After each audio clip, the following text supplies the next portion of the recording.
Thermodynamics में revision का work last class में देखा कि टाइप टोटल 5 टाइप के हमारे पास प्रोसेस होते हैं। प्रोसेस या फिर सिस्टम्स मतलब प्रक्रम कौन कौन से हमने पढ़े? संतापी, संदापी, समायतनिक पढ़ लिया और दोष में पढ़ा चक्रीय प्रक्रम। 5 टाइप के होते हैं। पांचों के पांचों का ग्राफिकल व्यू कैसा होता है या इनमें किया गया कार्य कितना होता है या फिर इनके लिए जो आदर्श केस के समीकरण से इनमें क्या रिलेशंस निकाल सकते हैं, बॉयल का नियम, चार्ल्स का नियम, ताप का नियम और इसके अलावा रुद्धोष्म प्रक्रम के लिए 3 इक्वेशंस मिली।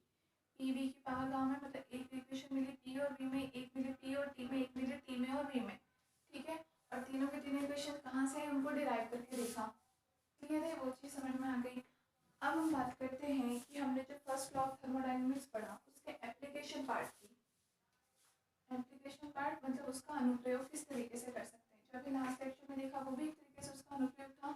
फर्स्ट लेकिन हम देखेंगे कि फर्स्ट लॉ जो हमने देखा थर्मोडायनेमिक्स का ऊष्मागतिकी का प्रथम नियम, हो सकता है शायद लास्ट टाइम जो मैंने आपको पढ़ाया था उस टाइम शायद मैंने ना कराया हो। आप चाहो तो इसको नोट भी कर सकते हो या फिर वहाँ भी देख सकते हो। तो हेडिंग 2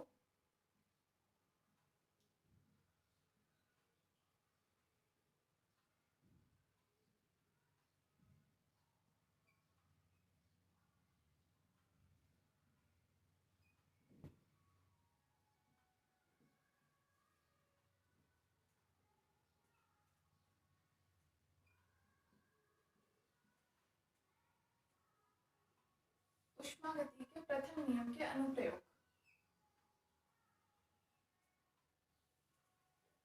ये कुछ एक्स्ट्रा चीज़ें हैं, यूज़ में आ भी सकती है मेडिकल में, तो आप लोग चाहो तो नोट कर भी सकते हो। अब ये हम देखेंगे अनुप्रयोग, ये भी हम अलग अलग सारे के सारे प्रक्रमों के लिए देखेंगे। ठीक है, एक एक प्रक्रम लेकर के चलते हैं, उसमें हम इसका प्रयोग किस तरीके से कर सकते हैं या फिर इससे रिलेटेड कोई भी हमें इक्वेशन निकालनी है, कोई फॉर्मूला निकालना है तो किस तरीके से निकाल सकते हैं। तो सबसे पहले हम लेते हैं समायतनिक प्रक्रम। फर्स्ट हम लेंगे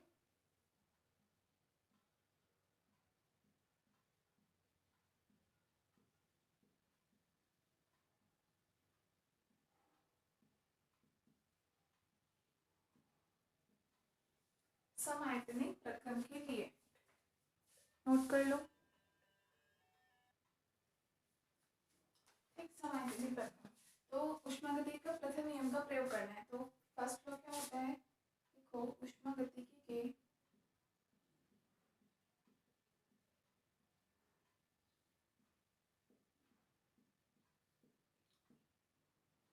प्रथम नियम से फॉर्मूला हमने पढ़ा del q equal to d you plus del डब्ल्यू, फॉर्मूला होता है ये।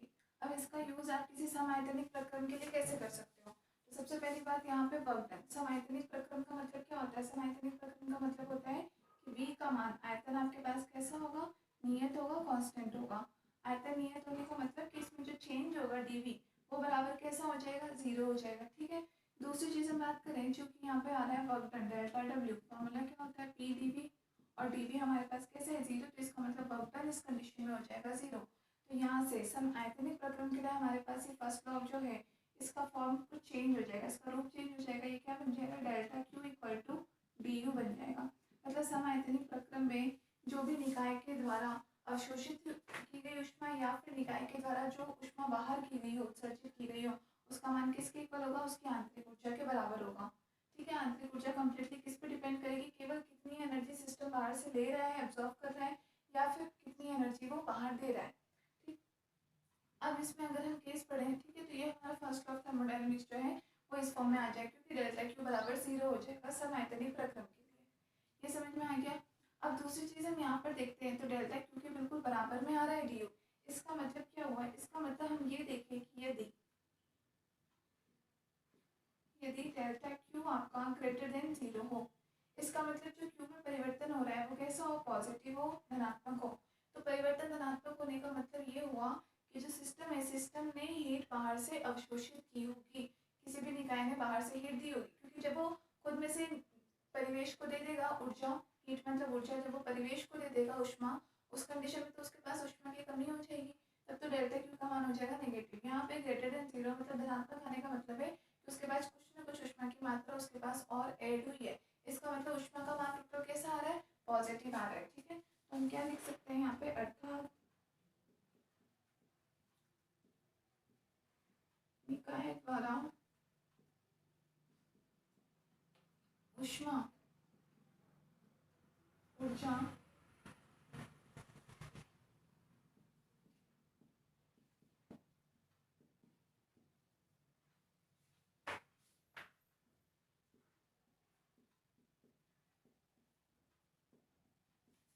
अवशोषित की गई है। अब delta Q greater than zero है तो डी यू भी इसके एग्जैक्ट बराबर है, इसका मतलब डी यू भी इस टाइम पे ग्रेटर देन होगा, तो इम्प्लाइज यहाँ से हमें क्या मिल जाएगा, डी यू भी ग्रेटर देन जीरो होगा। तो इसका मतलब है कि ऊष्मा का मान जैसे ही बढ़ेगा किसी निकाय में, बाहर से ऊष्मा ले जाने का मतलब है कि जो भी हमारा निकाय था उस निकाय के अंदर ऊष्मा का मान कैसा हो गया, बढ़ गया।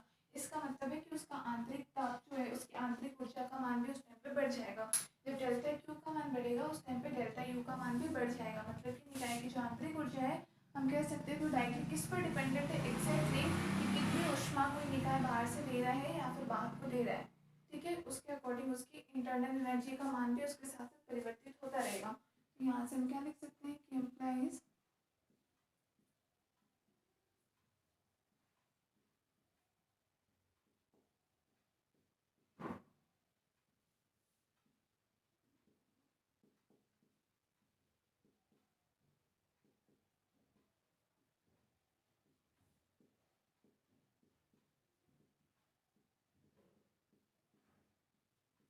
निकाय की आंतरिक ऊर्जा का मान भी बढ़ जाएगा।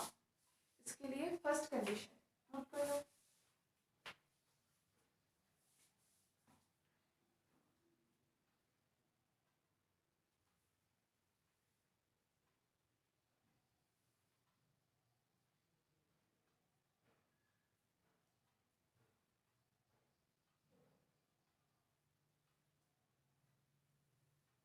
तो यहाँ से हम क्या लिख सकते हैं कि अर्थात जब किसी भी निकाय के द्वारा ऊष्मा अवशोषित की जाती है तो निकाय की आंतरिक ऊर्जा का मान बढ़ जाता है।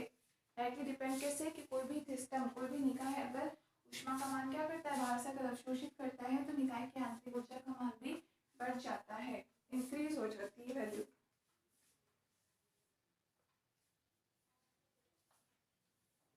ठीक है, ये इसकी फर्स्ट कंडीशन है। सेकेंड कंडीशन हम एज इट इज क्या देख सकते हैं कि डेल्टा क्यू का मान अगर लेस देन जीरो हो जाए, डेल्टा क्यू का मान कम हो जाए, तो कम हो जाने का मतलब ये हो गया कि निकाय के द्वारा ऊष्मा क्या करती चाहिए, ऊष्मा ऊर्जा उत्सर्जित की गई हो।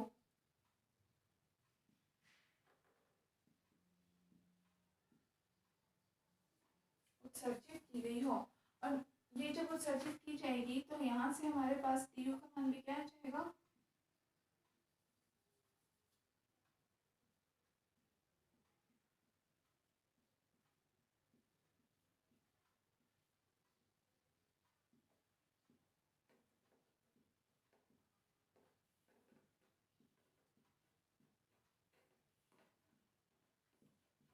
प्रथम नियम से डी यू भी क्या हो जाएगा आपका, लेस देन जीरो।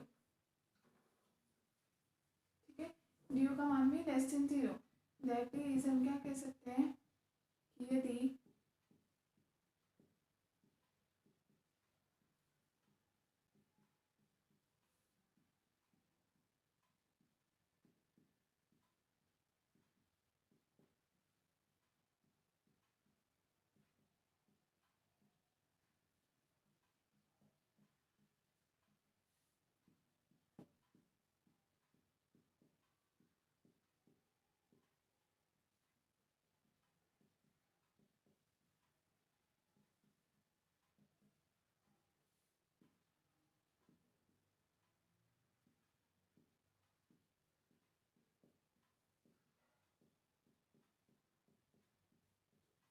तो आंतरिक ऊर्जा का मान भी कम हो जाएगा।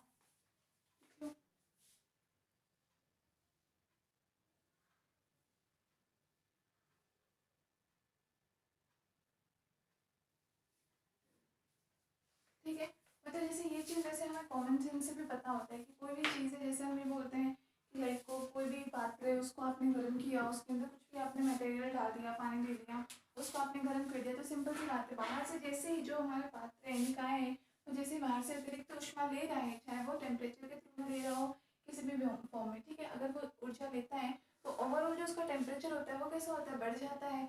और अगर हम उसको ऊपर से खोल देते हैं, उसमें से अगर ऊर्जा बाहर की तरफ चली जाती है तो ओवरऑल उसका पूरा टेम्परेचर कम हो जाता है। लेकिन हम इसे प्रूफ किससे कर सकते हैं, थर्मोडायनेमिक्स के फर्स्ट लॉ से। इस नियम से ये प्रूफ होता है, क्योंकि वर्क डन जब जीरो होता है तो ये दोनों वैल्यूज कैसी होती है, एग्जैक्टली बराबर हो जाती है। इसका मतलब जैसा मान डेल्टा क्यू का प्रभाव जैसा होगा अवशोषित और उत्सर्जित करने का, उसी के अकॉर्डिंग डेल्टा यू का मान भी चेंज होगा। डेल्टा यू मतलब किसी निकाय की आंतरिक ऊर्जा, ठीक है। तो निकाय की तीन टाइप की एनर्जी हमने पढ़ी। एक तो हमने पढ़ी ऊष्मा ऊर्जा, मतलब क्यू के फॉर्म में। एक हम पढ़ रहे हैं यू के फॉर्म में आंतरिक ऊर्जा, और कार्य भी एक प्रकार का ऊर्जा ही है, इसीलिए थर्ड नंबर पे डब्ल्यू है, वो भी एक प्रकार का ऊर्जा है। देख सकते हो आप, इक्वेशन दोनों बराबर हो रही है, ठीक है। बराबर होने का मतलब दोनों तरफ सेम यूनिट होगी तभी तो बराबर हो रही है। तो क्यू भी ऊष्मा का ही रूप है, आंतरिक ऊर्जा भी ऊष्मा का ही रूप है, और क्या क्या कार्य भी ऊष्मा का ही रूप है, ठीक है।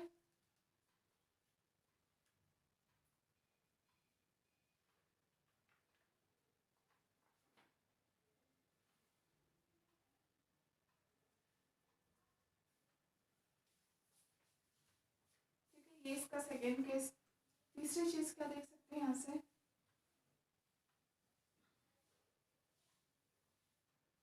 अगर हम हीट कैपेसिटी की बात करें, विशिष्ट ऊष्मा या ऊष्माधारिता की, तो समआयतनिक प्रक्रम के लिए ऊष्माधारिता क्या हो जाएगी,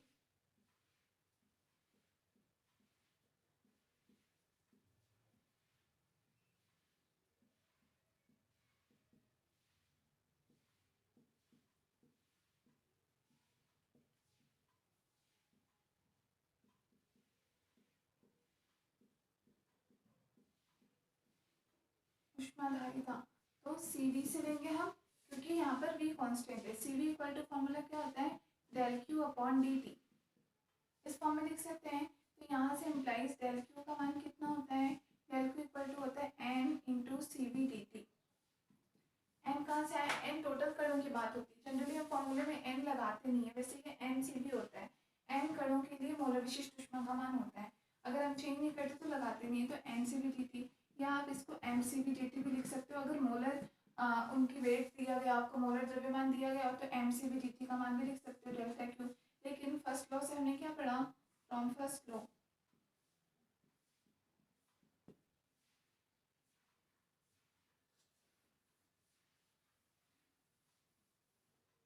कि डेल्टा क्यू इक्वल टू क्या वैल्यू आएगी, डी यू के बराबर। आंतरिक ऊर्जा का मान भी इतना ही होगा। इसका मतलब आंतरिक ऊर्जा को भी आप इस फॉर्म में लिख सकते हो, डी यू बराबर आपके पास N C we D T या फिर M C we D T. D U का मान आप ये भी ले सकते हो।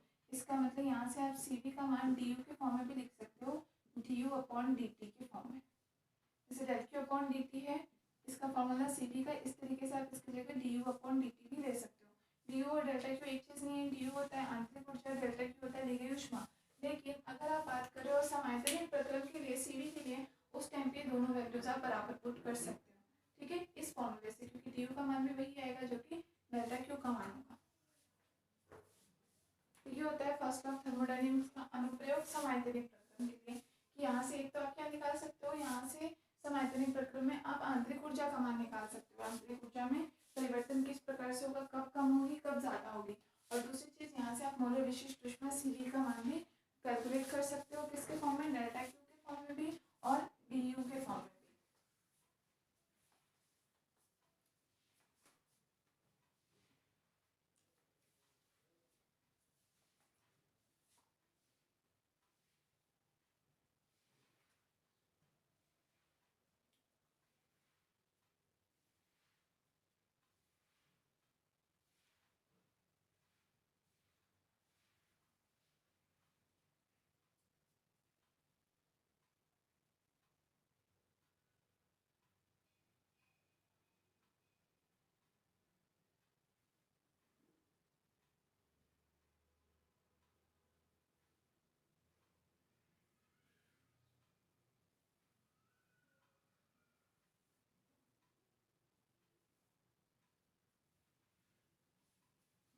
ठीक है, ये था समआयतनिक प्रक्रम के लिए इसका यूज। अब दूसरा नेक्स्ट प्रक्रम के लिए देखते हैं। ये फॉर्मूले कई बार आपके न्यूमेरिकल्स में यूज में आ जाते हैं। न्यूमेरिकल्स में डिपेंड करता है आपको क्या वैल्यू दी हुई है। तो सी बी के लिए से आपको जितने फॉर्मूले याद होंगे, आपको जो वैल्यू होगी उसके अकॉर्डिंग आप फॉर्मूला उसमें अप्लाई कर सकते हो। सेकेंड हम देखते हैं कोई आइसोबैरिक प्रोसेस के लिए, मतलब समदाबी प्रक्रम के लिए।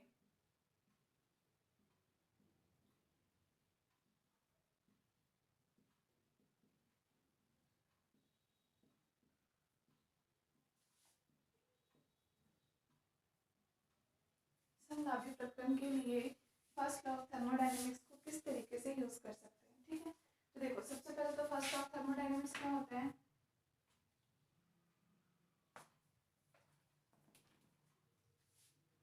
वही सेम चीज हम लेते हैं।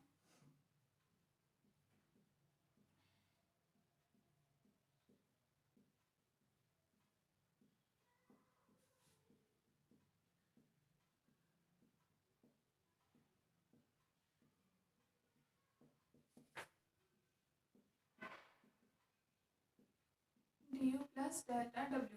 अब समदाबी का मतलब है कि p आपके पास कांस्टेंट होगा पूरे प्रक्रम के दौरान, p का मान नियत होगा, मतलब कि dp बराबर क्या हो जाएगा, 0 हो जाएगा। अब यहाँ पे किसी फॉर्मूले में dp की वैल्यू तो हमारे पास आने दी कि वैल्यू 0, मतलब कि जो मान है वही का वही रहेगा। डेल्टा क्यू इक्वल टू, इसे हम क्या लिख सकते हैं, du प्लस डेल्टा डब्ल्यू का मान रख देते हैं, तो p dp, यहाँ पे p कैसा रहेगा, कांस्टेंट रहेगा, क्योंकि समदाबी प्रक्रम की बात हो रही है, ठीक है। ये हमारे पास फाइनल यहाँ से dq का मान आता है ये। अब अगर हम बात करें, जैसे कि हमने मोलर विशिष्ट ऊष्मा भी निकाली, सीवी के लिए निकाली, समायतनिक प्रक्रम पढ़ा तो हमने मोलर विशिष्ट ऊष्मा नियत आयतन पर निकाली। अब समदाबी प्रक्रम पढ़ रहे हैं तो मोलर विशिष्ट ऊष्मा नियत दाब पर निकाल लेते हैं, सॉरी नियत दाब पर, सीपी का मान।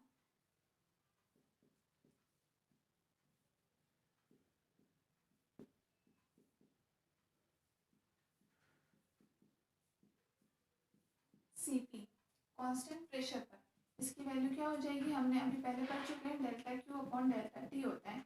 यहाँ पे कांस्टेंट होगा पी, ये जो मान लिखा जाता है वो जो कांस्टेंट वैल्यू होती है वो लिखा जाता है। इसका मतलब ये है कि सीपी बराबर delta Q upon delta T का, जब पी बराबर कैसा हो, नियत हो, ये मान होता है। तो पी बराबर नियत ना भी लिखा हो तो भी अंडरस्टूड है, यहाँ पर जो भी लिखा होता है वो वैल्यू, इसका मतलब पूरे प्रक्रम में कॉन्स्टेंट रखी गई है, ठीक है। तो सीपी की value delta Q upon delta T, delta Q का मान यहाँ से पुट कर दो, तो सी पी इक्वल टू हो जाएगा आपका डी अपॉन डी टी, किसका, d you plus p d v का, एट पी कॉन्स्टेंट पर, ठीक है। D you plus p d v के फॉर्म में दोनों की वैल्यू हमने डाल दी एज इट इज। अब यहाँ पर इनको अलग अलग कर लेते हैं, तो ये वैल्यू क्या मिल जाएगी, एक तो मिल जाएगा हमें d u upon d t, plus एक मिल जाएगा p as it is into में क्या वैल्यू हो जाएगी, d v upon d t, ये मिलेगा। इन दोनों का डी हम बाहर ले सकते हैं, तो p into d v upon d t, clear है। पी को क्यों नहीं चेंज किया, क्योंकि पी तो ऑलरेडी कांस्टेंट है, तो उसका हम अवकलन ले नहीं सकते हैं, इसलिए तो ये वैल्यू हमारे पास सी पी की आ गई, ठीक है, समदाबी प्रक्रम के लिए। अब इसको अगर आगे आपको और सॉल्व करना है तो हम क्या जानते हैं, आइडियल गैस इक्वेशन लगाते हैं।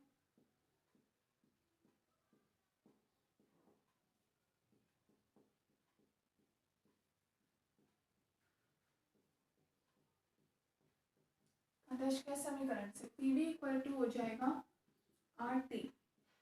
ये इक्वेशन ऐसी होती है कि जिसमें चेंज लेना वो ले सकते हो, आर कांस्टेंट है, बाकी पी वी और टी तीनों वैल्यूज ही चेंज होती है। यहाँ अब अलग अलग प्रोसेस पर डिपेंड करता है, जैसे अगर हम समायतनिक प्रक्रम में देखते हैं तो आर कांस्टेंट था इधर और यहाँ पर भी कांस्टेंट होता, यहाँ हम समदाबी प्रक्रम के ले रहे हैं तो इधर तरफ तो आर कांस्टेंट है, यहाँ पर भी कांस्टेंट है। तो अगर हमें कुछ चेंज करना होगा इक्वेशन, तो चेंज किस में होगा, इधर वी में चेंज होगा और इधर टी में चेंज होगा, ठीक है, क्योंकि आर कांस्टेंट है उसमें चेंज वैसे 0 हो जाएगा, तो इक्वेशन का मान 0 कोई मतलब नहीं है। और यहाँ इसे पी कांस्टेंट है समदाबी प्रक्रम के लिए, तो उसमें चेंज नहीं कर सकते, तो वैल्यू हम यहाँ से क्या लिख सकते हैं, p d v equal to r D t, ठीक है। डी वी मतलब वी में चेंज और डी टी मतलब टी में चेंज। यहाँ हमें चाहिए d v upon d t का मान, तो यहाँ से हम d v upon d t निकाल लेते हैं, d v upon d T equal to क्या हो जाएगा, आर अपॉन पी, ठीक है। ये वैल्यू यहाँ पर पुट कर दी, तो यहाँ से सी पी इक्वल टू क्या मिल जाएगा आपको, d u upon d t plus p into r upon p, p से पी आपका कैंसिल हो गया, ठीक है। D u upon d t की वैल्यू जनरली हमारे पास किसके बराबर आ गई, सी वी के बराबर आ गई, क्यों, क्योंकि देखो डी यू का मान ऑलरेडी डेल्टा क्यू के बराबर ही होता है और delta Q upon delta T का मान सी वी के बराबर, ये हो गया सी वी प्लस आर। तो C P equal to C we plus R. अभी कल ही हमने डेरिवेशन की थी, उसमें हमने फॉर्मूला यूज में लिया था। ये फॉर्मूला कहाँ से मिला है, तो यहाँ से फॉर्मूला मिला है। तो ये हमने कब मिला है, जब ऊष्मागति के प्रथम नियम का प्रयोग किया हमने संधारित प्रक्रम के लिए। तो वहाँ से हमें ये फॉर्मूला मिला कि सी पी और सी वी में क्या रिलेशन होता है। यहाँ से हम इसे इस तरीके से भी लिख सकते हैं कि c p minus c v equal to r के बराबर। इन दोनों में डिफरेंस कितना होगा, गैस कांस्टेंट, गैस नियतांक आर के इक्वल। नोट कर लो।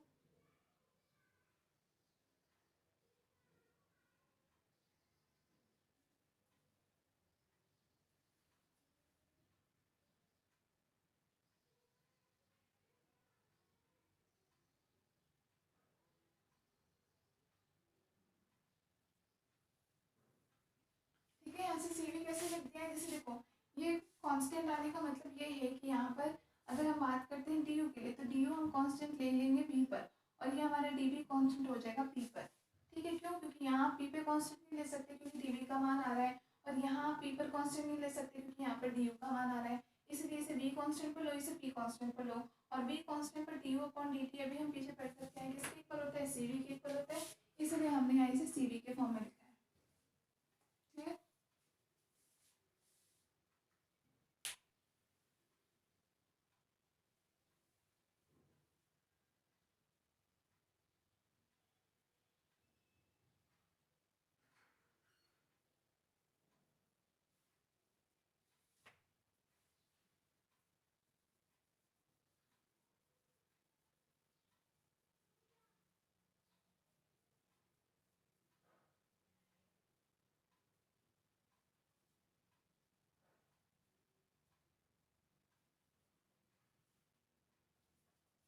ठीक है। अब दूसरी चीज देखो, जैसे यहाँ से आपको एक चीज पता चल रही है कि डी यू का मान, इसका मतलब ओनली सी वी के लिए ही ट्रू हो रहा है। डी यू के मान में अगर टाइम के रिस्पेक्ट में हम चेंज करते हैं तो वहाँ से हमें सी वी ही मिल रहा है, सी पी नहीं मिल सकता। सी वी ओनली किसके लिए मिल सकता है कि आप डेल्टा क्यू को चेंज कर सकते हो। यहाँ से एक तरीके से आपके पास सी पी का फॉर्मूला अपन क्या लिखते हैं, ये होता है सी पी इक्वल टू होता है delta Q upon delta T, आप करो कांस्टेंट पी पर, तो आपको सी पी का मान मिल जाता है। ये हमने मान लिखा है ना delta Q upon delta T P पर, तो delta Q upon delta T को तो हमने कांस्टेंट पी पर भी माना था। अभी लास्ट में हमने सी वी की वैल्यू निकाली थी, वहाँ क्या था, delta Q upon delta T constant P पर। वो मान हमें किसके बराबर आया था, वही मान D u upon d T के बराबर भी आया था कांस्टेंट पी पर। ठीक है, तो डेल्टा क्यू को तो आपने बी के फॉर्म में भी लिख दिया और यहाँ आपने पी के फॉर्म में भी लिख दिया, लेकिन डी यू का मान वहाँ पर भी किसके लिए था, कांस्टेंट वॉल्यूम के लिए था, यहाँ पर भी कांस्टेंट वॉल्यूम के लिए ही है। तो हमें देखना है कि क्या इसका मतलब डी यू क्या है, आंतरिक ऊर्जा में परिवर्तन। तो हमें ये देखना है कि आंतरिक ऊर्जा में परिवर्तन आयतन के सापेक्ष भी केवल आयतन के लिए ही होता है या फिर दाब के सापेक्ष भी होता है, मतलब संधावी प्रक्रम के लिए भी होता है या केवल समायतनिक प्रक्रम के लिए ही होता है। ठीक है, वो हम चेक कैसे करेंगे, देखो तो अभी ये हमारे पास यहाँ से फर्स्ट रिजल्ट निकला है संधावी प्रक्रम के लिए, जो हमने ऊष्मागति के प्रथम नियम को प्रयोग में लिया, तो यहाँ से हमें फर्स्ट रिजल्ट मिल गया। क्लियर है, अब दूसरा रिजल्ट देखो हम निकालते हैं।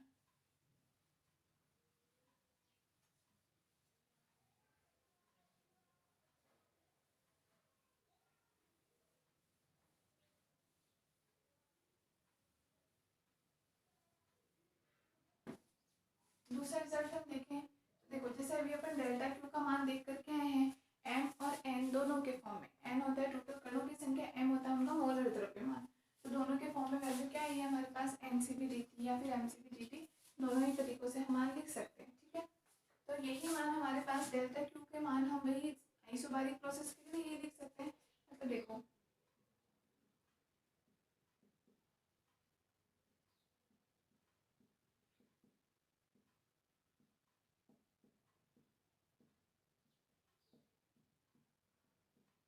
सीपी का फॉर्मूला अभी आपने क्या लिया था, delta Q upon delta T at constant P पर। ये वैल्यू हमने सीबी के लिए जो ली थी तो कांस्टेंट बी पर ले ली थी, सीपी के लिए ले रहे तो कांस्टेंट बी पर ले लिया। ठीक है, यहाँ से डेल्टा क्यू का मान हमें क्या मिल जाएगा, सिमिलर हम यहाँ पे कोई एन कर ले सकते हैं या फिर इन सबका द्रव्यमान एन ले सकते हैं, कुछ भी। तो दोनों ही फॉर्म में हमारे पास डेल्टा क्यू बराबर क्या आ जाएगा, या तो हो जाएगा n C P D t ले लो या फिर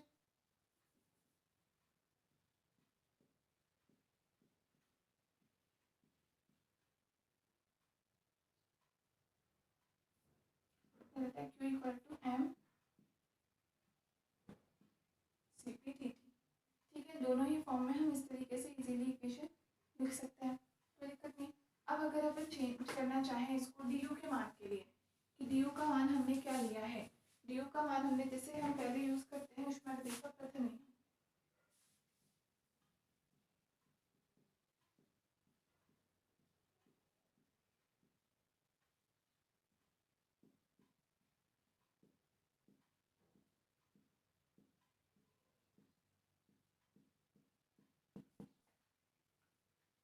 delta q equal to d you plus del डब्ल्यू, ये फॉर्मूला होता है। डेल्टा क्यू की वैल्यू हमने जैसे यहाँ से पुट कर दी N C P D T, कुछ भी डाल सकते हो आप, N C P D T डाल लो या फिर M C P D T डाल लो, कुछ भी डाल सकते हो, ठीक है, उससे कोई फर्क नहीं पड़ेगा यहाँ पे। तो ये मान आपके पास किसके इक्वल आ जाएगा, बराबर d you plus work done का मान क्या है, पी डी वी के इक्वल। क्लियर है, इस फॉर्म में हमारे पास वैल्यू आ गई n C P D T equal to d you plus p d v के फॉर्म में हमने मान लिख दिया। ठीक है, या आप इसको वही m C P D T के फॉर्म में लेना चाहो उस फॉर्म में भी ले सकते हो, उससे कुछ भी मिस्टेक नहीं होगी। ठीक है, दोनों ही तरीके से वैल्यू हमारे पास सेम आएगा। अब हम बात करें यहाँ पर, देखो फिर हम आइडियल गैस इक्वेशन यूज में लेते हैं।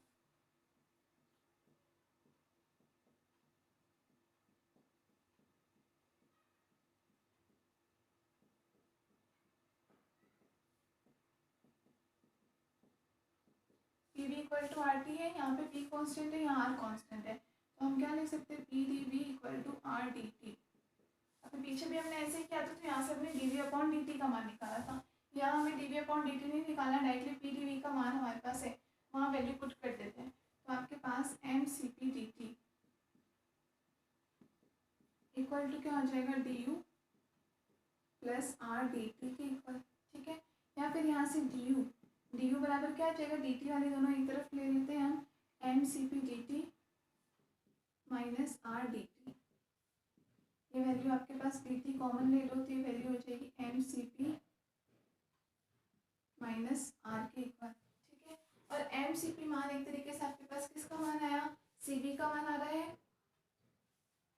एम सी पी का मान किसका आया, सी पी के वैल्यू बराबर के, सी पी का मान के बराबर आया, ये हो गया एक तरह से एम सी पी। एम अगर हम यहाँ से रिमूव भी कर देते हैं तो वैल्यू आ रही है सी पी माइनस आर के इक्वल। अभी हमने पढ़ा सी पी इक्वल टू क्या होता है, सी वी प्लस आर होता है, क्योंकि c P equal to C we plus are, तो यहाँ से c p minus r equal to क्या हो जाएगा, सी वी। ये वैल्यू यहाँ पुट कर देते हैं, तो डी यू इक्वल टू मिल जाएगा d t into c p minus r का टोटल वैल्यू क्या डाल दिया हमने, सी वी। तो डी यू की वैल्यू, इसका मतलब हमें क्या मिल रही है, only C we D t. ठीक है, और यहाँ से इसका मतलब अगर हम सी वी का मान निकालना चाहें तो क्या हो जाएगा, D u upon d T के फॉर्म में। इसका मतलब हमें रिजल्ट एक्चुअली में यहाँ से क्या मिल रहा है कि क्यू का मान तो आप किसी फॉर्म में ले सकते हो। क्यू का मान पहले आपने समैतनिक प्रक्रम के लिए देखा था, आपने एम सी डी के फॉर्म में भी ले लिया, या एम सी पी, यहाँ समदाबी प्रक्रम में आपने एम सी पी के फॉर्म में भी ले लिया। ठीक है, जबकि डी यू का मान समैतनिक के लिए तो वैल्यू आई थी अपने पास N C we D T या M C we D T D you के मान की, लेकिन समदाबी प्रक्रम में भी डी यू का मान सेम का सेम रहा सी वी डी टी के इक्वल। एम या एन वो आप लगा सकते हो, यहाँ भी आप लगा लो, उससे कोई फर्क नहीं पड़ेगा, तो वो मान आपके पास एज इट इज है। इसका मतलब यहाँ से ये क्लियर हुआ कि डी यू की जो वैल्यू है आंतरिक ऊर्जा, उसका इफेक्ट समदाबी प्रक्रम के लिए नहीं पड़ता है, उसको आप केवल किस फॉर्म में लिख सकते हो, समैतनिक प्रक्रम के फॉर्म में ही लिख सकते हो। ठीक है, नोट कर लो।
तो ये हो गया समतापी प्रक्रम।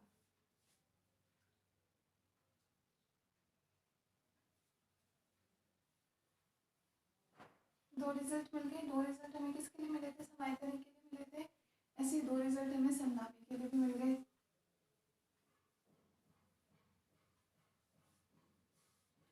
अब हम तीसरा लेते हैं समतापी।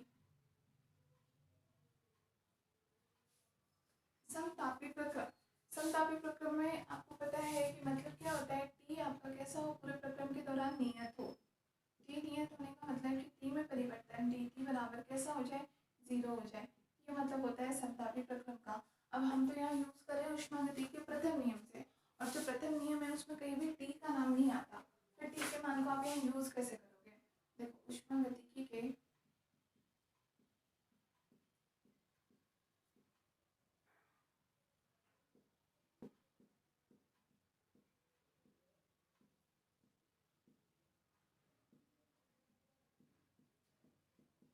प्रथम नियम से क्या पढ़ा? Delta q equal to d you plus del डब्ल्यू के। ठीक है, यहाँ पर कहीं पे भी आपके पास टी का मान नहीं आया है, लेकिन टी का मान हमें यूज किसके फॉर्म में करना है? आंतरिक ऊर्जा यू के फॉर्म में। आंतरिक ऊर्जा यू के फॉर्म में कैसे? अभी हमने जब समायतनिक प्रक्रम के लिए पढ़ा तभी हमने ये चीज पढ़ ली कि डेल्टा क्यू के बराबर होता है डी यू का मान। ठीक है, इसका मतलब जब भी कोई भी प्रोसेस होता है, कोई भी सिस्टम है, जब वह एनर्जी क्या करेगा? शोषित करेगा, डेल्टा क्यू का मान बढ़ेगा, उस टाइम डी यू का मान भी बढ़ेगा। और जब ये एनर्जी उत्सर्जित कर देगा, निकाल देगा, तो डेल्टा क्यू का मान कम होगा, तो डी यू का मान भी कम हो जाएगा। अब ऊष्मा उत्सर्जित या शोषित कहाँ से करेगा? टेम्परेचर से करेगा। ऑब्वियसली सी बात है, टेम्परेचर कुछ ना कुछ दोगे उसके थ्रू तो एनर्जी कुछ ना कुछ एब्जॉर्ब करेगा। इसका मतलब ये इनडायरेक्टली रिलेटेड किससे हो गया? टेम्परेचर से। तो इसका मतलब यहाँ जो डी यू है, d you indirectly related directly related किससे हो जाएगा? टेम्परेचर से। कि इसका मतलब आंतरिक ऊर्जा डायरेक्टली रिलेटेड किससे होती है? ताप से। किसी भी निकाय का अगर आप ताप बढ़ाते हो तो उसकी आंतरिक ऊर्जा का मान भी बढ़ जाएगा, और अगर आप टेम्परेचर कम करते हो तो उसकी आंतरिक ऊर्जा का मान भी कम हो जाएगा। ठीक है, तो यहाँ भी हम डी यू के फॉर्म में लेंगे। इम्प्लाइज डी यू का मान यहाँ पे, इसका मतलब कैसा हो जाएगा? यू में परिवर्तन हो जाएगा 0। अगर प्रक्रम में आपने ताप कांस्टेंट रख दिया, इसका मतलब उसकी आंतरिक ऊर्जा का मान भी कांस्टेंट होगा। ठीक है, तो इसका मतलब यू बराबर अपने पास क्या आ जाएगा? नियत। यू नियत। डी यू का मान 0 होने का मतलब यहाँ से हमें वैल्यू क्या मिल जाएगी? Delta q equal to delta डब्ल्यू हो जाएगा। ठीक है, और डेल्टा डब्ल्यू का मान किसके बराबर है? पी टी वी के बराबर है। तो डेल्टा डब्ल्यू का मान यहाँ से हमारे पास किसके इक्वल हो जाएगा? पी टी वी के इक्वल। क्लियर है? इसका मतलब किया गया जो कार्य होगा वही वैल्यू हमारे पास किसकी? हम बताएं कि ऊष्मा में जो भी परिवर्तन होगा उतनी वैल्यू किसकी होगी? किए गए कार्य की वैल्यू भी हो जाएगी। ठीक है, तो यहाँ पे आप यहाँ से रिजल्ट क्या मिलता है हमें? कि इसका मतलब ये कि अगर जब भी कोई भी सिस्टम है, अगर वो कोई भी निकाय है, अगर वो ऊष्मा को अवशोषित कर रहा है, ऊष्मा अवशोषित करने का मतलब ये होगा कि आपके पास डेल्टा क्यू जब ग्रेटर देन 0 होगा तो उस टाइम पर हम क्या बोलेंगे? कि इसका मतलब है कि उस टाइम पे किसी भी निकाय के द्वारा उसके परिवेश पर कार्य किया गया है। मतलब डेल्टा क्यू का मान, डेल्टा डब्ल्यू का मान भी कैसा आएगा? पॉजिटिव आएगा। देखो जैसे हमारे पास फर्स्ट में रिलेशन क्या आया था? डेल्टा क्यू बराबर डी यू के बराबर आया था। तो वहाँ से रिलेशन ये निकला था कि जब डेल्टा क्यू का मान पॉजिटिव होगा तो डी यू का मान भी पॉजिटिव होगा, और डेल्टा क्यू नेगेटिव होगा तो डी यू का मान भी नेगेटिव होगा। उसे हमने उस तरीके से एक्सप्लेन किया। यहाँ डिपेंड कर रहा है डेल्टा डब्ल्यू पे। दैट इज यदि हम ये मान लें, यदि डेल्टा क्यू ग्रेटर देन 0 है, डेल्टा क्यू का मान, ऊष्मा में जो भी परिवर्तन हो रहा है, शोषण है, उत्सर्जन हो, कैसा हो रहा है? पॉजिटिव हो रहा है, तो डेल्टा डब्ल्यू का मान भी आपके पास ग्रेटर देन 0 होगा। और डेल्टा डब्ल्यू का मान पॉजिटिव या नेगेटिव का मतलब हम पहले पढ़ चुके, जब हमने किए गए कार्य का फॉर्मूला पढ़ा था। हमने क्या पढ़ा कि कभी भी कार्य का मान धनात्मक आने का मतलब क्या है? कि निकाय के द्वारा अपने परिवेश पर कार्य किया गया है, और ऋणात्मक आने का मतलब क्या है? कि परिवेश के द्वारा अपने निकाय पर कार्य किया गया है। तो यहाँ से हम क्या लिख सकते हैं? कि अर्थात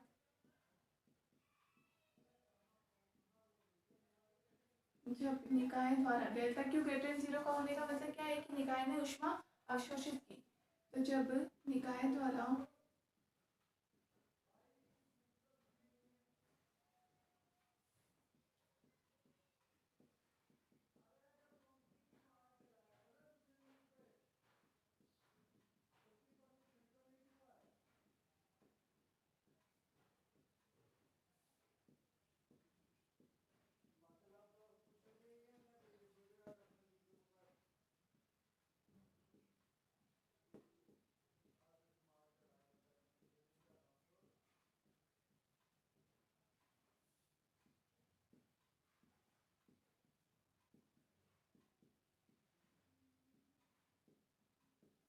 ठीक है। जब निकाय ऊष्मा अवशोषित करेगा उस टाइम पे निकाय द्वारा एक तरह से परिवेश पर कार्य किया जाएगा।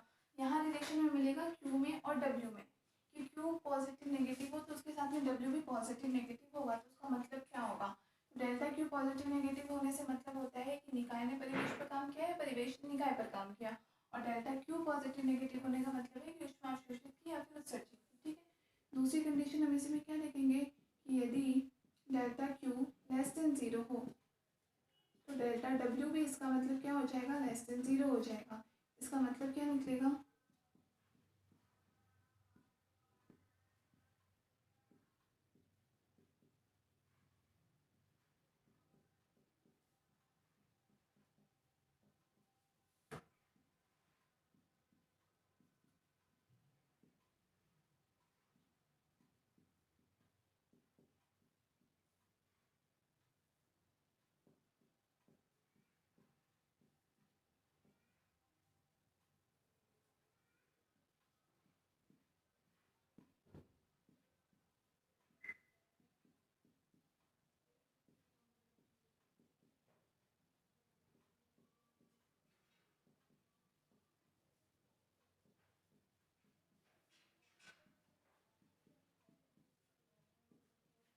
जब निकाय द्वारा ऊष्मा उत्सर्जित की जाती है तो इसका मतलब क्या हो गया, अपने पास वर्क डन नेगेटिव और किए गए कार्य नेगेटिव होने का मतलब क्या है कि परिवेश के द्वारा निकाय पर कार्य किया जाएगा।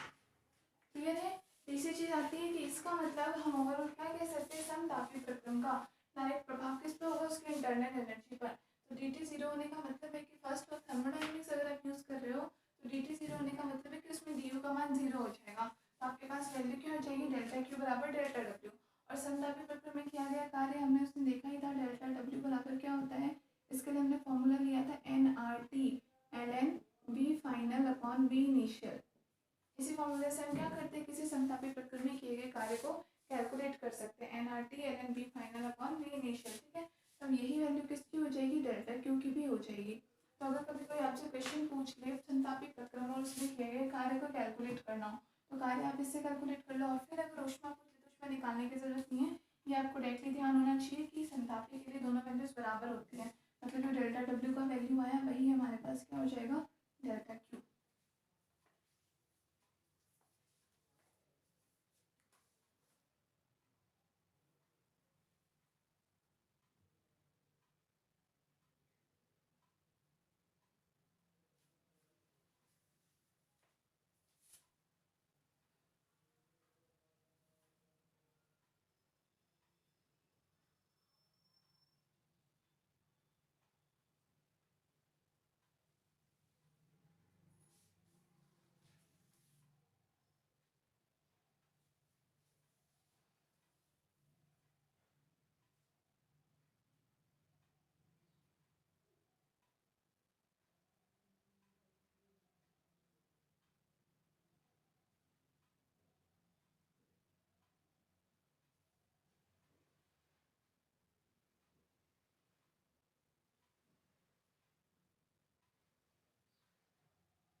फोर्थ नंबर पे हम देखते हैं कौन सा हो गया, समायतनिक समतापी, समतापी हो गया।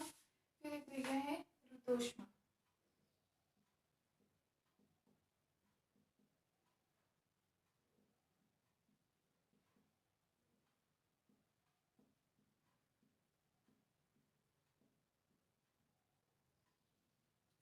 रुद्धोष्म प्रक्रम के लिए। तो रुद्धोष्म प्रक्रम के लिए तुम्हें पता है सीधा सीधा रुद्धोष्म किसको बोलते हैं, ऊष्मा अवरुद्ध हो जाए ना, अंदर से बाहर जाए ना बाहर से अंदर। इसका मतलब यहाँ पर डेल्टा क्यू आपके लिए कैसा हो जाता है, जीरो हो जाता है। दैट इज क्यू का मान कैसा हो, इसका मतलब नियत हो।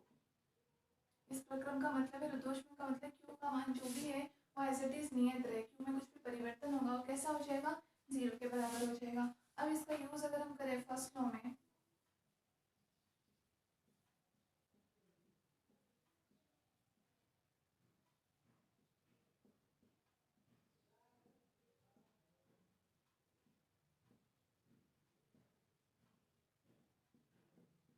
फर्स्ट लॉ से delta q equal to d you plus delta डब्ल्यू। अब यहाँ पर तो यही वैल्यू जीरो हो गई, ये हो जाएगा zero equal to d you plus delta डब्ल्यू। इसका मतलब यहाँ से डी यू बराबर हमें मिल जाएगा माइनस डेल्टा डब्ल्यू की। ये हमें एक नया रिलेशन यहाँ से मिलेगा रुद्धोष्म प्रक्रम के कारण कि डी यू का मान किसके इक्वल हो जाएगा, माइनस डेल्टा डब्ल्यू के इक्वल हो जाएगा। ठीक है, मतलब आंतरिक ऊर्जा में जो परिवर्तन हो किसके बराबर होगा, किया गया कार्य जो भी है उसके नेगेटिव के बराबर।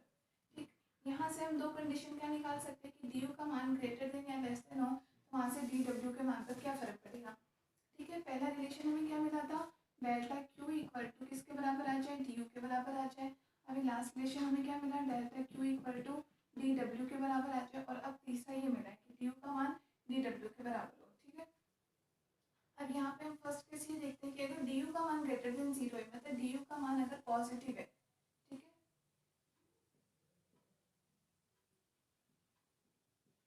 D you greater than zero मतलब ये पॉजिटिव है, ये भी पॉजिटिव होगा।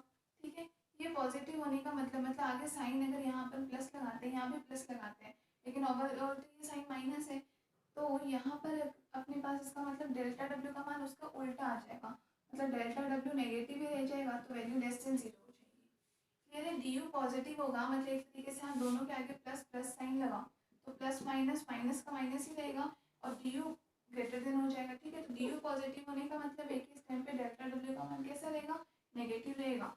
तो इसका मतलब ये हो गया कि इसका मतलब D you greater than zero होने का मतलब ये हो गया कि किसी भी निकाय ने जब क्या किया, ऊष्मा को एब्जॉर्ब किया।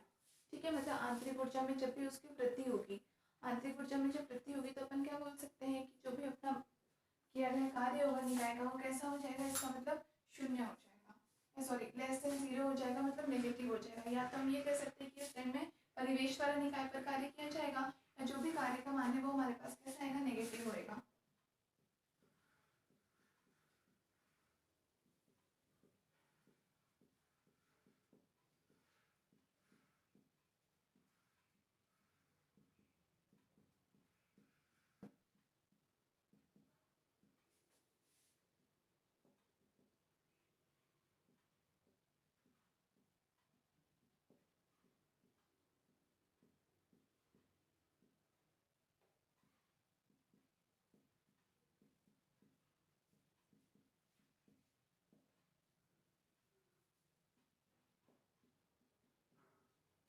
दूसरी कंडीशन देखें कि जब डी यू का मान लेस देन जीरो हो जाए, D you less than zero होने का मतलब है दोनों तरफ आप नेगेटिव नेगेटिव साइन लगा दो तो ये तो माइनस रह जाएगा, ये माइनस माइनस इस कंडीशन में प्लस हो जाएगा, उल्टा हो जाएगा। जब डी यू नेगेटिव होगा उस टाइम पे डेल्टा डब्ल्यू का मान अब ग्रेटर देन जीरो हो जाएगा।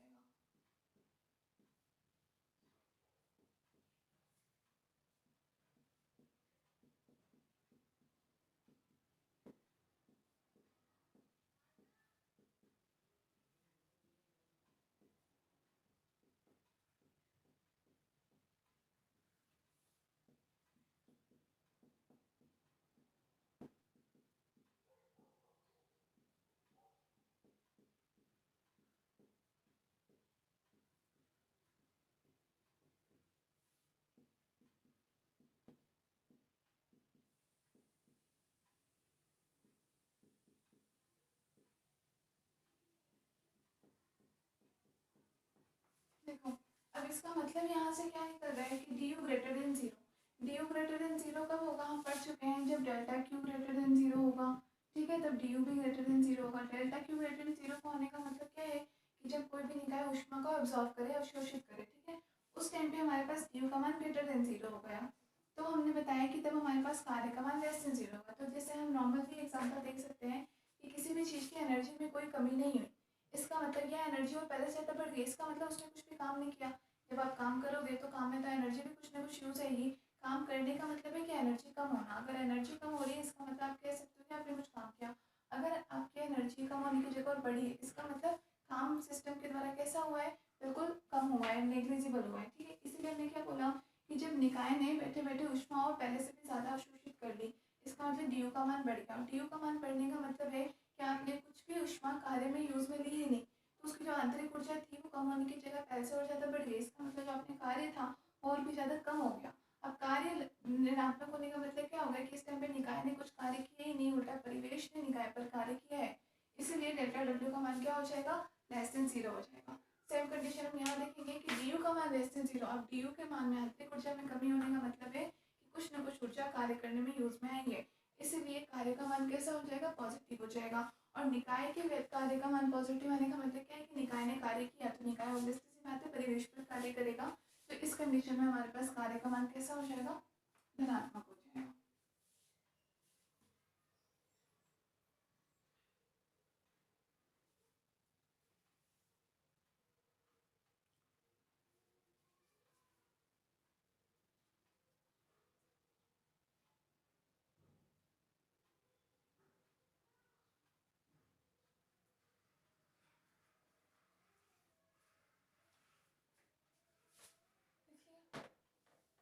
ये हमें यहाँ से पहला रिजल्ट मिला है ऊष्मागतिकी के नियम से रुद्धोष्म प्रक्रम के लिए।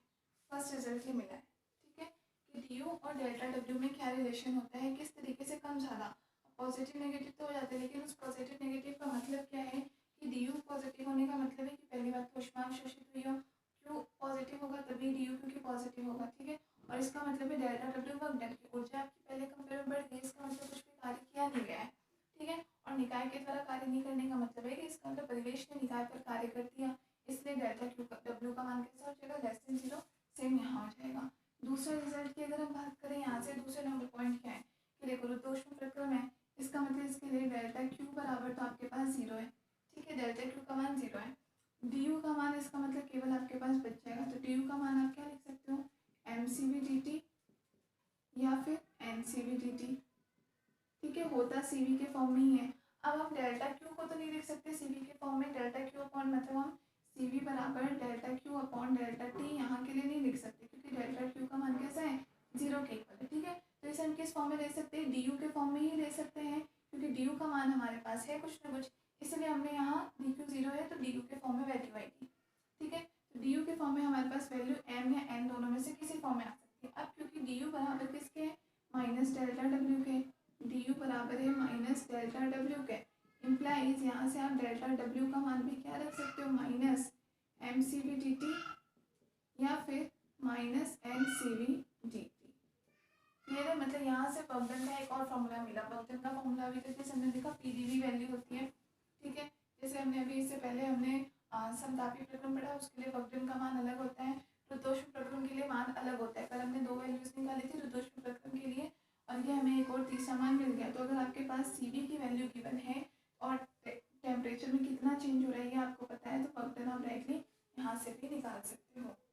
ठीक है, दूसरी बात डेल क्यू जीरो है तो डी यू हमने क्यों यूज में लिया है, क्योंकि सिंपल सी बात है डेल्टा क्यू यूज में लेंगे सीवी के फॉर्मूले में तब तो वैल्यू जीरो हो जाएगी। यहाँ पर डी यू ऐसा है जो कि चेंज नहीं हो रहा है, इसलिए हम डी यू के फॉर्म में सीवी को लिख सकते हैं।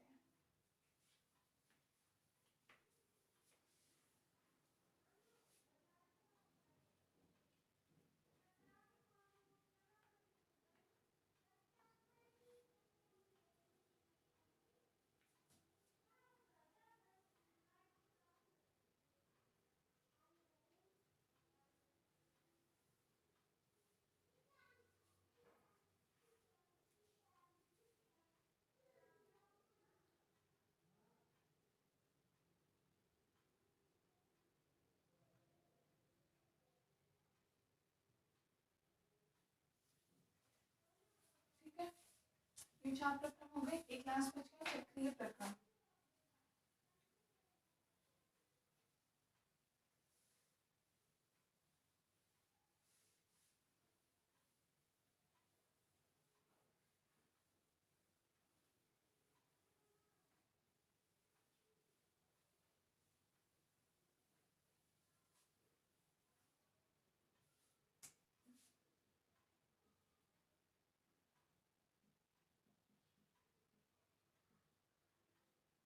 चक्रीय प्रक्रम के लिए। तो चक्रीय प्रक्रम के लिए तो बहुत ईजी है।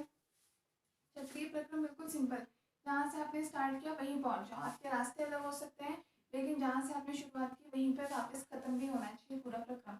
और प्रक्रम क्या कहलाता है? चक्रीय प्रक्रम कहलाता है। तो ये चक्रीय प्रक्रम की एक टाइप की प्रॉपर्टी भी होती है, क्या कि चक्रीय प्रक्रम में आपके पास टोटल जो आंतरिक ऊर्जा का मान है वो कैसा होना चाहिए? बिल्कुल नियत होना चाहिए। आंतरिक ऊर्जा में परिवर्तन आपके पास कैसा होना चाहिए? शून्य होना चाहिए। ठीक है, चक्रीय प्रक्रम के लिए यही वैल्यू होती है। जैसे सब में हमने dt के समतापी के लिए मतलब t में परिवर्तन शून्य होना चाहिए, समतापी मतलब p में परिवर्तन शून्य हो, समायतनिक में v में परिवर्तन शून्य हो। चक्रीय प्रक्रम के लिए मतलब होता है कि u में परिवर्तन शून्य हो। ठीक है, एक तरह से जो समतापी के लिए हमने यूज़ किया था वो चीज़ें हम यहाँ पे भी यूज़ कर सकते हैं कि आंतरिक ऊर्जा में परिवर्तन शून्य हो। क्यों? क्योंकि जैसे आंतरिक ऊर्जा में कुछ चेंज होगा तो जो एग्जैक्टली पहले वाले पॉइंट पर आने वाली बात है वो नहीं रह जाएगी। हो सकता है कि लास्ट में आते टाइम हमारी वैल्यू है वो कहीं और फिक्स हो जाए, इसलिए। ठीक है,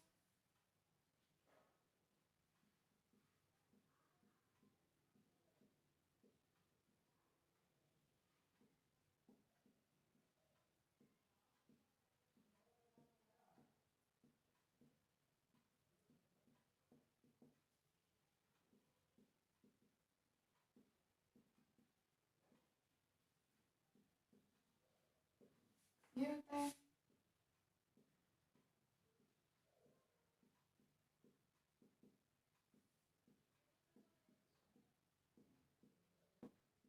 क्या होना चाहिए आपका? यू नियत होना चाहिए, कांस्टेंट होना चाहिए। इसका मतलब यू में परिवर्तन डी यू बराबर कैसा हो? 0। तो आपके पास ये इक्वेशन फिर से क्या बन जाएगी? Delta q equal to delta डब्ल्यू बन जाएगा। बिल्कुल सेम जो हमारे पास समतापी के लिए रिजल्ट आया था, एक तरह से वही रिजल्ट हमारे पास फिर चक्रीय प्रक्रम के लिए आ जाएगा। मतलब कि किया गया कार्य ही आपके किसके बराबर आ जाएगा? डेल्टा क्यू के बराबर। ठीक है, तो चक्रीय प्रक्रम की एक्चुअली में एक प्रॉपर्टी होती है,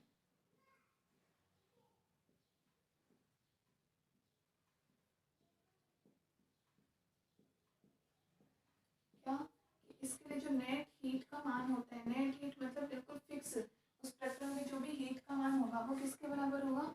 नेट वर्क डन के। बिल्कुल एग्जैक्ट किया गया कार्य कितना है उसके बराबर होगा। Net heat equal to net work done. ठीक है, चक्रीय प्रक्रम की प्रॉपर्टी भी होती है। कोई पूछने चक्रीय प्रक्रम क्या होता है तो आप बता सकते हो कि वो प्रक्रम जिसमें किया गया कोई कार्य टोटल उसकी उस प्रक्रम की टोटल ऊष्मा कितनी है उसके बराबर हो जाए, क्या कहलाता है? वो चक्रीय प्रक्रम कहलाता है। तो ये आपके पांचों के पांचों प्रक्रम थे जिसमें कि हमने अभी तक ऊष्मागति का शून्यता का नियम पढ़ा, फर्स्ट नियम पढ़ा। शून्यता का नियम का ऐसे कोई यहाँ कुछ यूज़ नहीं है, वो सिंपल से है। फर्स्ट लॉ इम्पोर्टेंट, तो फर्स्ट लॉ के अलग अलग प्रक्रम के हिसाब से आप उसका यूज़ कैसे कर सकते हो, वहाँ से क्या फॉर्मूला डिराइव कर सकते हो वो हमने देख लिया। क्लियर है?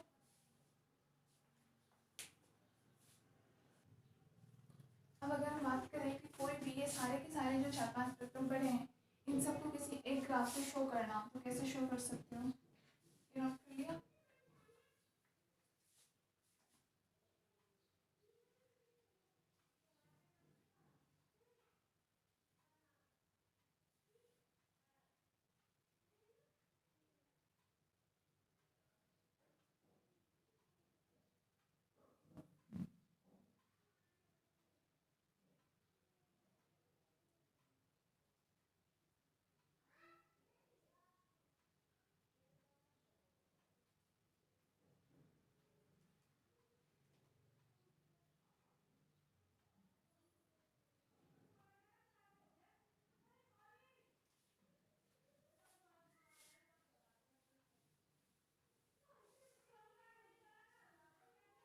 इन सारे प्रक्रमों का ग्राफिकली कैसे रिप्रेजेंट कर सकते हैं? देखो, पीवी कर्व बनाए जिसमें सारे के सारे, या फिर आपको कभी ऐसा कोई कर्व दे दिया उसमें पूछा गया हो कि इसमें से कौन सा वक्र किस प्रकार के प्रक्रम को प्रदर्शित करता है, तो कैसे पहचानोगे? देखो, जैसे ये हमने ले लिया पी और बी, पीवी वक्र बनाएंगे पी में और बी में बनाएंगे। ठीक है, अब यहाँ आपको तीन चार वक्र एक साथ दे दिया है। जैसे कि एक आपको दे दिया ये, एक बना हुआ है ये। ठीक है,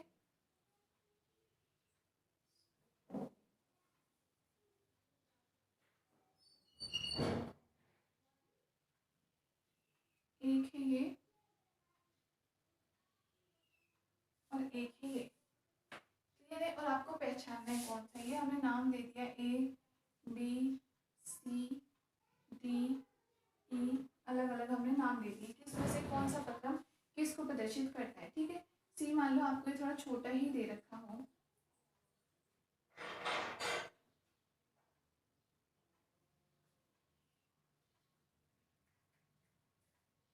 इस तरीके से हमने मान लिया सी है। ठीक है, तो कैसे पहचानोगे, तो देखो ये तो मुझे पता है आपको, सिंपली सबसे पहले समदाबी तो आप पहचान लोगे, वी वॉल्यूम पे ये कांस्टेंट है हमारा एटी, ये समदाबी। ऐसे ही आप क्या पहचान लोगे, सॉरी ये सम आयतनिक हो जाएगा। ठीक है, समदाबी आप पहचान लोगे, ये ए वाला अपना सम आयतनिक हो जाएगा। आपको कंफ्यूजन होगा इन दोनों में, तो इन दोनों को मैंने पहले ही वैसे करवाया था। करने का तरीका देखो क्या होता है कि सबसे पहले ये हमने ए लिख लिया यहाँ पे। ठीक है, आप क्या करो, इन दोनों को पीछे तक लेकर के जाओ। जैसे हमने ये मान लिया डॉटेड, ये डॉटेड लाइन है और इस तरीके से जा रहा है। ठीक है, इसका मतलब ये किसी एक टेम्परेचर पर हमें ग्राफ बता रहा है, पी और डी तो है ही। फिर इस ग्राफ का मतलब क्या हुआ कि टेम्परेचर, इसका मतलब इस टाइम पे कुछ अलग कर रखा है। दूसरा, हम इसको भी पीछे लेकर के जाते हैं तो ये इसके पैरेलल में आपको दिखेगा कि अगर ये ग्राफ कुछ ऐसा पैरेलल में एक ग्राफ बना होता किसी अलग टेम्परेचर पर, मतलब T2 पर, ठीक है, तो ये बनता। तो आपको क्या दिख रहा है, जैसे ये अपने पास ए बी बन रहा है, ए बी क्या दिखा रहा है हमें, किसी पर्टिकुलर टेम्परेचर पर कोई ग्राफ दिखा रहा है। पी और बी के मान पर तो डिपेंड कर ही रहा है साथ में, लेकिन ना तो कांस्टेंट वॉल्यूम पर है ना कांस्टेंट प्रेशर पर है। इसका मतलब वो किसी कांस्टेंट टेम्परेचर पर है जो T1 में करस्पॉन्डिंगली इस तरीके से चलता जा रहा है। ठीक है, दूसरी हम बात करें T2 को, तो अब T2 को हम समायतनिक नहीं कह, समतापी नहीं कह सकते इसकी तरह। क्यों, क्योंकि T2 में ये तो फिर भी हमारे पास ऑलमोस्ट पूरा बना हुआ है, लेकिन T2 में तो आप देखो हमने बहुत ज़्यादा पीछे ले जा करके हमने ऐसा इमेजिन किया है कि अगर ये ऐसा ग्राफ होता तो।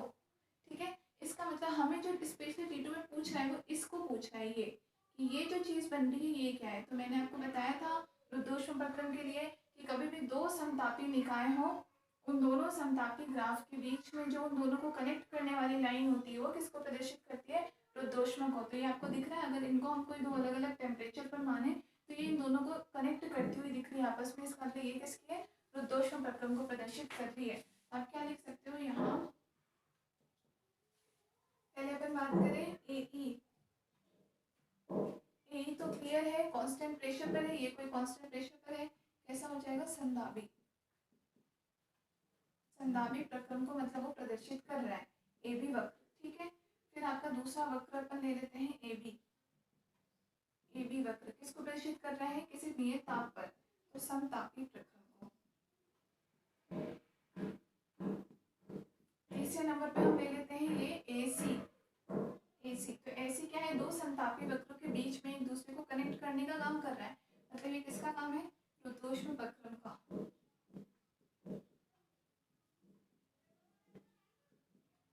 ठीक है, और फाइनल है अपने पास एडी। तो एडी तो क्लियर है, ये कांस्टेंट वॉल्यूम पर आ रहा है, इसका मतलब सम आयतनिक प्रक्रम।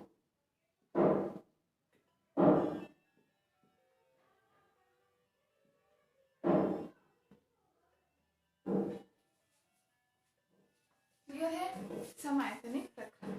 इस टाइप से अब आप लोग के बीएससी लेवल में आता है नहीं पता नहीं, बाकी थोड़ी हाई क्लासेस में तो आते ही है, या कभी पूछ भी सकता है। देखो हमेशा सेम पैटर्न पे क्वेश्चन नहीं आते, कभी कुछ एक क्वेश्चन ऐसे होते हैं जो डिफरेंट होते हैं, उसी से एक तरीके से आपकी मार्किंग वाली डिसाइड होती है। कोई स्टूडेंट जिसने थोड़ा अच्छे से डीपली पढ़ा उसको कर लेता है, तो बाकी स्टूडेंट से उसके मार्क्स अलग हो जाते हैं। अब जैसे ये ग्राफ को यहाँ गया और पहचानने का है, तो आपको तरीका एटलीस्ट पता होना चाहिए। आप सारे प्रक्रम अलग अलग तो पढ़ ही चुके हो, सब प्रक्रम एक साथ एक ग्राफ में दे दें तो आप एक दो तो पहचानो, लेकिन आपको कंफ्यूजन क्या देंगे, उनको भी पता है कि यहाँ आपने संदाबी पहचान लिया, समायतनिक पहचान लिया, ये एग्जामिनर को भी आराम से पता होता है। उसे पता है कि कंफ्यूजन इसमें होगा, जिस स्टूडेंट को पता नहीं होगा, क्योंकि ये तो जिसने नहीं पढ़ रखा हो संदाबी प्रक्रम वो भी देख के बता सकता है कि ये कांस्टेंट v की वैल्यू को प्रदर्शित कर रहा है, ये कांस्टेंट p की वैल्यू को प्रदर्शित कर रहा है, और यहाँ पे p है दाब और ये है आयतन, इसका मतलब संदाबी और समायतनिक है। कंफ्यूजन होगा इन दोनों ग्राफ में कि ये ना तो कांस्टेंट p पर है ना कांस्टेंट v पर है, दोनों के बीच में है, तो ये किसको रिप्रेजेंट कर रहे हैं, बराबर।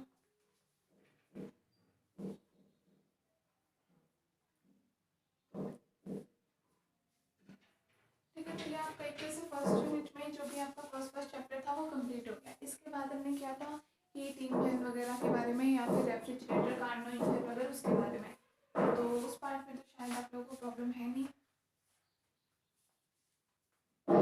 देख लेंगे। अगर उसमें भी ज़रूरत हुई तो उस पर वीडियो बना दूंगी मैं, अदरवाइज़ ये जो स्टार्टिंग में क्लासेस में आप लोग को प्रॉब्लम थी वो पोर्शन कंप्लीट हो चुका है।